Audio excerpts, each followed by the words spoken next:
¿Vamos a Brasil?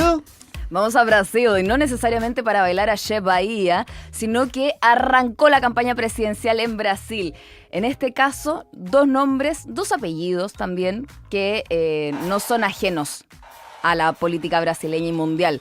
Luis Ignacio Lula da Silva va por su cuarto mandato versus el hijo de Jair Bolsonaro, privado de libertad, Flavio Bolsonaro, el senador.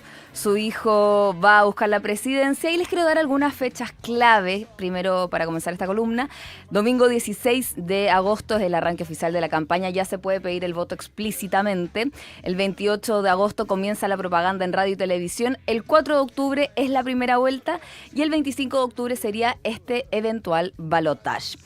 ¿Qué les parece a ustedes si es que nos planteamos una pregunta para poder detonar esta reflexión que les traigo y que les quiero ofrecer en esta columna, que es ¿por qué es tan relevante la elección en Brasil? ¿Qué nos invita? ¿Para nosotros? ¿Para Argentina? Para la Argentina, para Brasil, para el mundo. Brasil tiene una demografía gigantesca, es uno de los países fundamentales en Latinoamérica. Tiene por su parte mucha tensión en este momento con el mandatario estadounidense Donald Trump. Le impuso aranceles antes de que hiciera esta batería de aranceles para distintos países, sino que lo hizo un par de semanas antes. Es fundamental también siendo el primer socio comercial en la Argentina en este momento con relaciones diplomáticas rotas.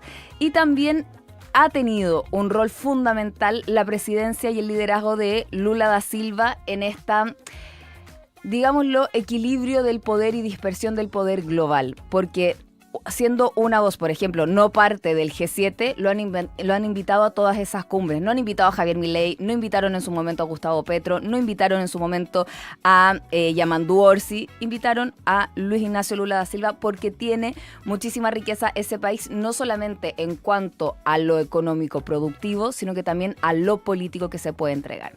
Hay encuestas que se están realizando en cuanto a la primera vuelta. La mayoría da por sobre Flavio Bolsonaro a Lula da Silva, lo ubica entre un 38 y un 42% dependiendo de la encuesta, y a Flavio Bolsonaro lo ubica en un 31 y 35%, para que se hagan ustedes la idea, para no mencionar ahí, todas las encuestas. Te quiero hacer doble clic ahí sobre ese punto.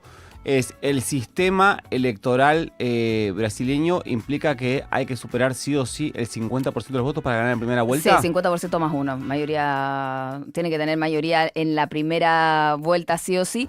¿Lo podría conseguir Lula? Sí. Es dificilísimo. También. El tema es que se enfrentó Flavio Bolsonaro a un escándalo de dineros ilícitos vinculado al Banco Master. Ahí él bajó un poco en su intención de voto, aumentó su intención de voto Lula da Silva, pero en las últimas 2 semanas, estas 3 mediciones que yo les mencionaba, se fue achicando la diferencia. El margen. Recordemos que cuando en la última elección presidencial, la que hizo que Lula recupere el poder, se enfrentaron probablemente el mejor o el más importante de los presidentes de la historia de Brasil, ajá, contra probablemente el peor presidente de la historia de Brasil, y que la diferencia fue de unos 500.000 votos, sí, que en Brasil es una diferencia muy marginal en términos porcentuales. Totalmente, es una tendencia que viene pasando también a nivel global. Creo que si no es la elección que gana Biden o la de Brasil de Lula versus Bolsonaro en la segunda, en el segundo intento de Bolsonaro, es cuando empezó a instalarse esta diferencia tan pequeña, este margen tan estrecho de diferencia de votos que llevó a convertirse en una tendencia global. Lo que pasa el 4 de octubre es que no solamente hay elecciones presidenciales, y aquí tirón de orejas a nuestros colegas, y ahí también me subo, porque uno tiende a decir muchas veces, no, la elección presidencial es lo más importante. No es lo más importante. Hay estaduales. Hay elecciones estaduales, se vota la legislativa también en Brasil en octubre, y lo que define el centrado, que es donde se concentra el poder político del centro, son partidos que son más dispersos, no son el gran partido del PT, no son el Partido Liberal, por ejemplo, de Flavio Bolsonaro y Jair Bolsonaro, sino que son partidos que tienen muchísima representación. Lo que se van a renovar son 513 bancas de diputados y 54 de los 81 escaños del Senado, y eso es lo que le permite gobernabilidad a un presidente. Pasó con todos, Dilma, Lula, incluso Temer. Yo me atrevo a decir que Temer le compite incluso a Jair Bolsonaro en las peores presidencias. La llave de la gobernabilidad, es decir, si quieren te la dan o si quieren te la sacan. Totalmente. Entonces necesitan que esa elección resulte bien, al menos si gana mucha gente que representa al centrado allá en Brasil, que le permita tener algún tipo de diálogo. Por eso también no es casualidad que Luis Ignacio Lula da Silva haya confirmado a Alckmin como su vicepresidente, con quien ganó también en esta fórmula presidencial, con quien no tuvo ningún tipo de aspereza en estos 4 años de mandato y que apuesta también a llegar a ese sector político, a un sector político no tradicionalista del PT, no tradicionalista del Partido de los Trabajadores, ni de... se podría asemejar acá incluso con el campo nacional y popular, sino que con otro sector que le habla más al centro, incluso a una derecha que le da repulsión Jair y Flavio Bolsonaro. En los lanzamientos de campaña, Lula, por ejemplo, si quieren vamos viendo las imágenes que les mandé. Lula habló de distintos ejes, principalmente de la defensa nacional. Dice, nadie que invada este país para llevarse a este presidente puede invertir en industria militar propia, pegándole directamente a Donald Trump. Habló sobre la soberanía de los minerales estratégicos, dijo que nadie del extranjero va a explotar los minerales brasileños. Ojo con eso porque tiene mucho que ver con la discusión que se está dando acá en la Argentina. Prometió la creación de un Ministerio de Seguridad Pública. Recuerden ustedes que en Brasil hay muchísima atención por la presencia del PCC, del Comando Vermelho. Son bandas narcocriminales que están muy arraigadas en distintos territorios brasileños y que se van expandiendo, van ocupando más lugar. Habló muchísimo de una agenda de género, habló de educación, habló de la eliminación del impuesto a la renta, también...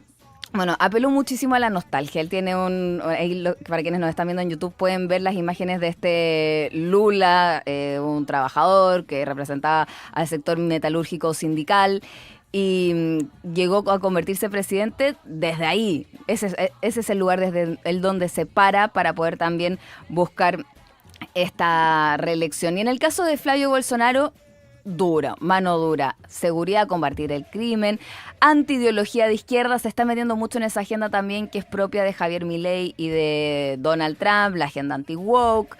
Dice que es muy crítica la forma en la que Lula gestionó toda la materia económica y atacó nuevamente al Tribunal Supremo Federal por la condena a su padre. Él dijo que ya está recibiendo más de 1.800 amenazas de muerte. Y esto también es una estética que ustedes pueden ver en las distintas candidaturas en América Latina de la ultraderecha. Por ejemplo, Abelardo de la Espriella, José Antonio Kast, que andan en unos autos blindados, que se ponen chaleco antibalas. De hecho, ahí en la imagen donde vemos a Flavio Bolsonaro, se le nota y se le marca el chaleco antibalas que tiene puesto abajo de la remera verde amarela. Están muy, muy crispados también los ánimos respecto de la polarización que existe, porque bien decías tú, Nico, la última elección se ganó casi que por un conteo de pequeño conteo de votitos y eso hace ver que también una diferencia la posición... muy marginal, muy marginal. Sobre todo teniendo en cuenta el contraste de las dos propuestas absolutamente refractarias y también teniendo en cuenta el peso histórico de los dos personajes y el impacto social de las políticas de los dos gobiernos. Es decir, si vos tenés en cuenta estos tres factores y a partir de esos tres factores decís, bueno, a ver, imagínate que alguien no conoce Brasil. Entonces le decís, mira, hubo una elección a la que fueron tal y tal que representa para la historia de Brasil. Y entonces vos le contás. Entonces, y el otro que representa para la historia de Brasil. Entonces vos le contás. ¿Y cómo fue el gobierno de tal? Y vos le contás. ¿Y cómo fue el gobierno del otro? Y vos le contás. Y vos le decís, che, el primero ganó por 20 puntos. Le decís, no, ganó por una diferencia marginal. Eso para mí es muy representativo de lo que está pasando. Y como bien decís, Bofer, no solo pasa en Brasil. No solo pasa en Brasil, y además que otro ejemplo que nos da las encuestas, que me parece que las que les traje hoy, que han sido las tres que he estado siguiendo mayoritariamente, fueron las más fehacientes con el resultado de la elección anterior, por eso me baso en ellas. A ver. Sostienen que Flavio Bolsonaro mantiene, o mantendría, en el caso de la elección del 4 de octubre, la misma base votante que su padre Jair. En el caso de Lula, él bajó la imagen negativa, algo que es muy difícil en gestión gubernamental, y aumentó la intención de voto. Él está buscando esa posibilidad de crecimiento y me da la sensación que Flavio Bolsonaro ya tiene un techo en ese sentido. Quiero hablar brevemente del factor aranceles, que es una clave política fundamental porque... Esto posiciona también a Lula en una materia retórica para pararse frente a la alternativa de Donald Trump o ser el que le hace el real contrapeso. En su momento lo intentó Pedro Sánchez, se le vinieron todas las oscuras, salió de ese juego, pero Lula ha sido el que no ha cedido ningún paso atrás en contra de Donald Trump, pero podrían generarse algunos cambios en materia laboral, por ejemplo, en Brasil, y que personas pierdan su trabajo.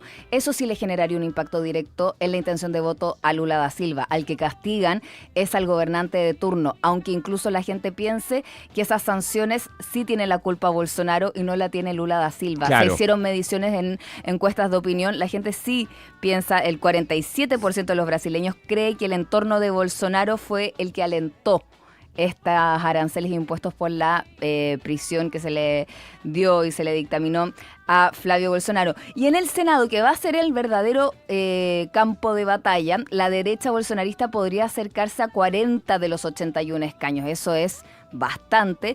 Y Lula va a priorizar impedir que la derecha controle la agenda del Senado más que lograr tener una mayoría absoluta en ese sentido. Por eso es tan importante el centrado. Lula en este momento es el favorito, sí. ¿La alcanzará para ganar en primera vuelta? En este momento no. ¿Podría pasar? Por supuesto que sí. Si sigue esta tendencia y se frena la tendencia de la chique de diferencia, pero la tendencia, digo, de bajar la imagen negativa, aumentar la posibilidad de la intención de voto, y todo va a depender de cuánta gente vaya a votar. Se anticipa ya, Nico, y esto se los doy por firmado, va a ser una elección sumamente reñida y polarizada. Sumamente, me atrevo a decir que incluso más polarizada que la última, y con un Congreso fragmentado. Hay que ver si le van a poder dar gobernabilidad a quien gane o no, porque una cosa es ganar la elección y lo otro es poder gobernar los 4 años que siguen. Gran laburo, Fer, y te sumo una cosa más. Va a ser, me parece, no un tubo de ensayo para Brasil va a ser la realidad, va a ser un buen tubo de ensayo para la Argentina, ver cómo juega Estados Unidos a nivel comunicacional y hasta a nivel digital la campaña. Electoral. Quiero decir, va a ser un buen termómetro para lo que puede pasar el año que viene en Argentina, ver cómo va a ser la campaña, si hay un juego muy concreto de campaña sucia. Bueno, de hecho, en la campaña de Fernando Haddad, cuando no fue candidato Lula porque estaba privado de libertad y después fue anulado ese juicio. ¿La que ganaba Bolsonaro? La que gana Bolsonaro, de hecho, sí. Estaba, el favorito en su momento era Fernando Haddad. Hay una especie de correlación bastante evidente donde empiezan a hacer un microtargeting que mandaban mensajes a distintos dispositivos de las personas que estaban indecisas o que se habían convencido hace poquito de votar a Haddad, que decían que Haddad era pedófilo. Empezaron a tirar puros mensajes así, lo hacían de manera masiva. O sea, no es algo tan novedoso para Brasil, totalmente, la campaña sucia. Así que, ojo, porque sí va a ser un muy interesante precedente sobre cómo se están moviendo los distintos asesores. Lo hablábamos hace poco. Fernando Cerimedo estuvo vinculado incluso a la ideación de golpe de Estado que tiene privado de libertad Jair Bolsonaro. Gran laburo, Fer Cornejo. Ahí tienen un panorama muy concreto de lo que se viene en la agenda regional y algo que puede ser determinante para la política argentina, las elecciones en Brasil.